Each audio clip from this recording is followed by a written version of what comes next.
მეგობრებო, მოგესალმებით. ეხლა გავაკეთე პატარა ტესტი და ძალიან გული დამწყვიტა ამ დანა. და გეტყვით ეხლა რატომ უნდა იყიდოთ ყოველთვის ბრენდირებული დანა, მაგალითად გერბერი, ბრაუნინგი ან კეშავი ან რომელიც არის ბრენდული.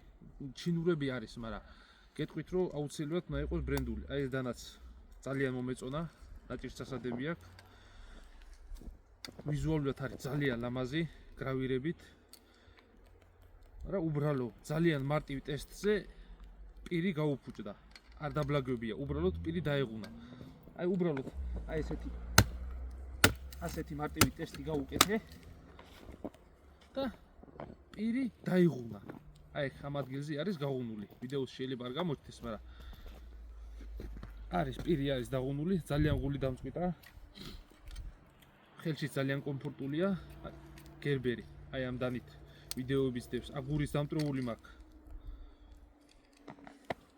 ნებისმიერ ამაზე გამოიყენეთ, ას პირი ეღუნება, არც ადვილად ბლაგდება.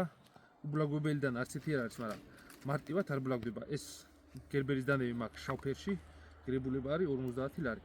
ეს დანა ძალიან მინდოდა რომ გაყიდვაში გამეკეთილი ჩამეშვა, მაგრამ ძალიან გული დამწყვიტა. დანა არის უმაღლესი, კომფორტულად ხელში ძალიან პრაქტიკული არის, მაგრამ აი მონადირეებს ტყეში რო წახვალ, პირი დაეღუნა რა, რასაც ქვია, უმარტივეს ტესტზე პირი დაეღუნა. ხე ვერ მოჭრა. აი ესეთი უბრალოდ ასე გავაკეთე. ხმელ ხეზე და პირი დაეღუნა. ძალიან გული დამწყვიტა. ამიტომ ყოველთვის რეკომენდაციას გავცემ. მე ისე არ ვყიდი დანებს, რომელსაც არ ვტესტავ. რეკომენდაციას გავცემ, რომ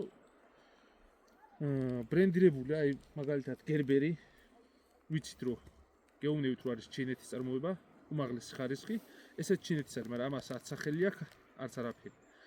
გერბერი, კეშავი, ბრაუნინგი, რომელსაც ყუთიც აქვს, მარკირებაც აქვს, ზედაც აწერია, ლოგოც აქვს გაკეთებული, აი ესე დანებს ყოველთვის გავუწევ რეკომენდაციას. აუცილებლად გამოიწერეთ ჩვენი გვერდი, რომ იქნება ძალიან კარგი და გახილვები იქნება ხშირად დანების.